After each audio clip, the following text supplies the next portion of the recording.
Sahabat Kompas TV, tahu nggak sih kemiskinan merupakan masalah sosial serius yang dihadapi pemerintah Indonesia.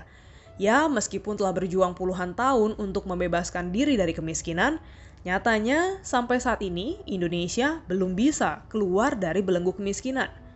Mari kita lihat data dari BPS tahun 2021. Pada Maret tahun ini, jumlah penduduk miskin sebanyak 27,54 juta jiwa atau 10,14%. Jumlah ini menurun loh sebesar 0,05% poin jika dibanding September 2020. Dan untuk memahami pertumbuhan ekonomi suatu wilayah, kita bisa mencermati melalui data indeks pembangunan manusia. Umur panjang dan hidup sehat, pengetahuan, serta standar hidup layak menjadi dimensi pertimbangan menentukan indeks pembangunan manusia. Di DKI Jakarta, indeks pembangunan manusia berstatus sangat tinggi. Pada tahun 2020, IPM DKI Jakarta sebesar 80,77%. Dan rata-rata pertumbuhan rentang waktu 2010 hingga 2020 sebesar 0,57%. Indeks pembangunan manusia di Jakarta jauh lebih tinggi daripada tingkat nasional sebesar 71,94%. Meski data IPM di ibu kota dalam kategori sangat tinggi, di Jakarta Selatan, tepatnya di Gunung Balong, Lebak Bulus, nyatanya masih ada keluarga yang belum memenuhi standar hidup layak. Halo semua, jumpa lagi bersama saya dalam Jurnal Glenis. Sahabat Kompas TV tahu nggak sih bahwa tingkat kemiskinan di Indonesia masih cukup tinggi? Pada kesempatan kali ini, kami ingin menceritakan perjuangan sebuah keluarga yang berjuang keras untuk bisa keluar dari jurang kemiskinan. Saat ini saya berada di Gunung Balong, merupakan tempat ataupun wilayah dari Bapak Gunadi tinggal bersama dengan keluarganya. Selama 5 tahun kami mengikuti keluarga ini, tak banyak yang berubah.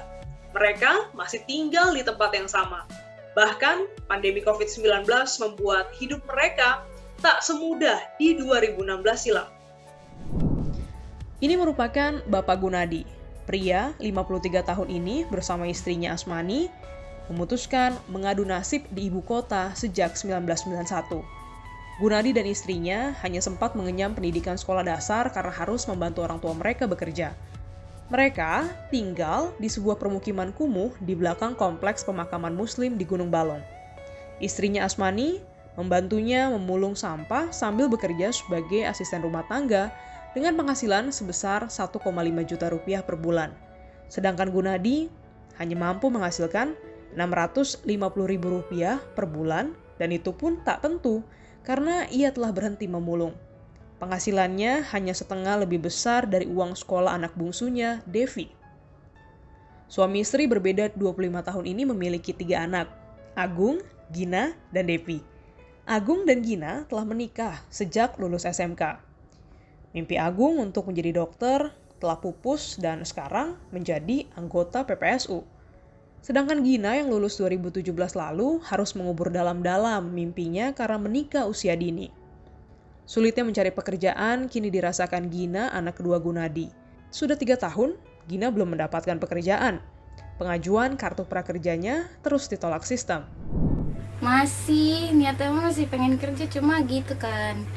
Susah sekarang nyari kerjanya. Kenapa susahnya? Apa susahnya?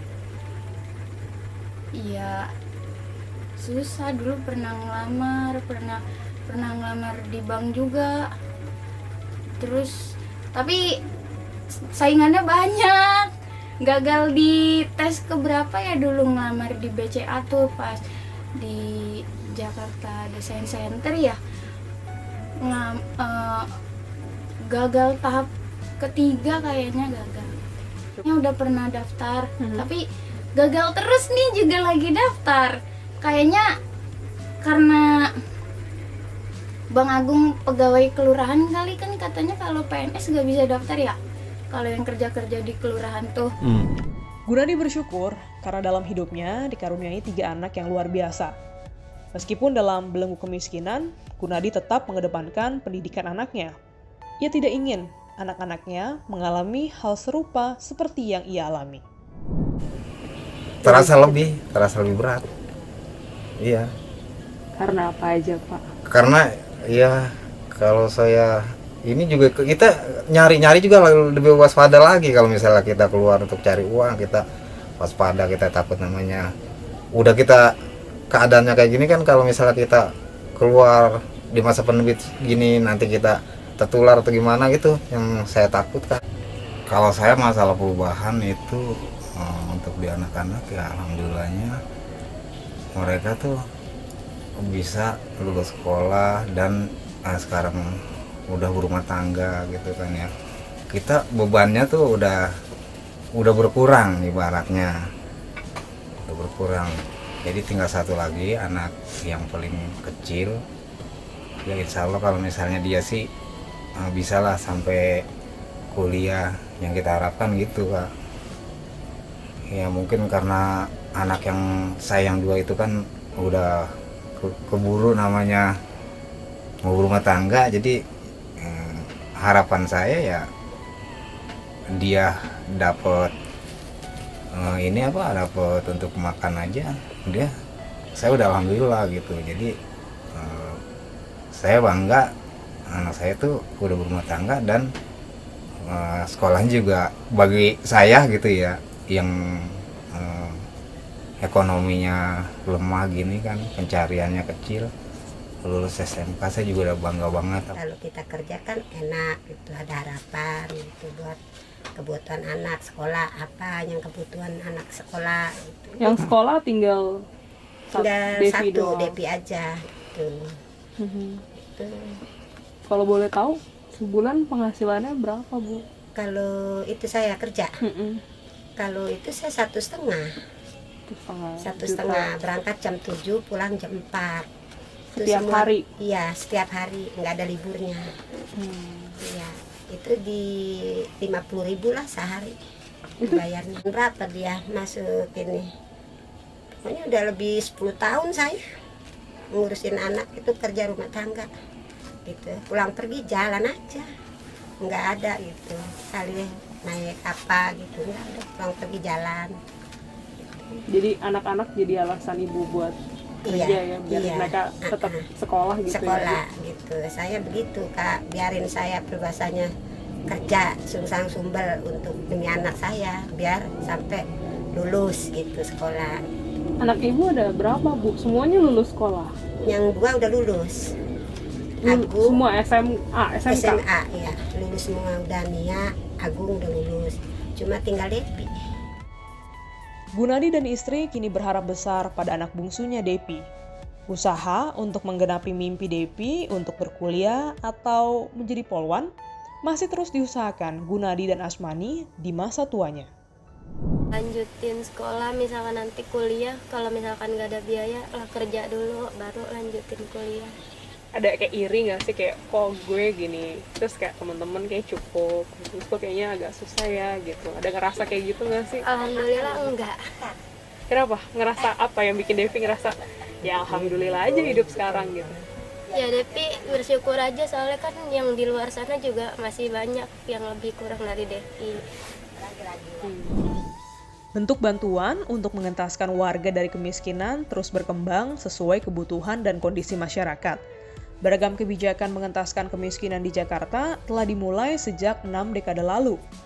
Yang terbaru adalah jaring pengaman berupa bantuan langsung tunai, perbaikan lingkungan tempat tinggal dengan relokasi ke rumah susun sewa, dan juga program pemberdayaan komunitas dan individu warga melalui penataan kampung kumuh lewat program Community Action Plan.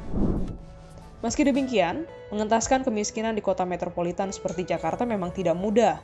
Pengangguran dan juga beban pengeluaran warga miskin harus diimbangi dengan pemberdayaan dan juga peningkatan produktivitas. Bahwa program pengentasan kemiskinan ini tidak bisa hanya bergantung pada bantuan saja, ya. Jadi bantuan oke, dibutuhkan, tapi dia bukan yang utama semestinya.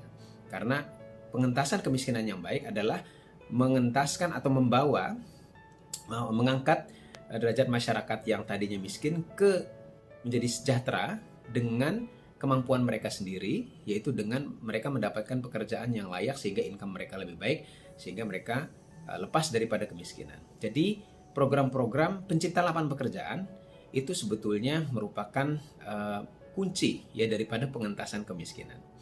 Nah, oleh karena itu penciptaan lapangan pekerjaan menjadi sangat penting untuk terus ditingkatkan, karena kalau kita melihat dalam selama ini, termasuk dalam 5-10 tahun terakhir, masih relatif terbatas lapangan pekerjaan yang dapat diciptakan oleh pemerintah, ya, terutama pekerjaan yang formal.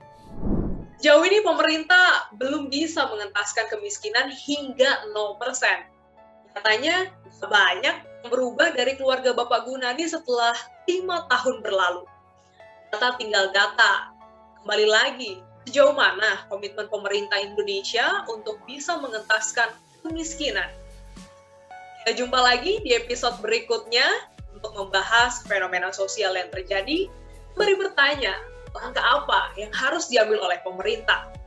Sahabat Kompas TV, jangan lupa subscribe, like, komen, dan juga share. Sampai jumpa dan saksikan terus Jurnal Glennie setiap hari Selasa.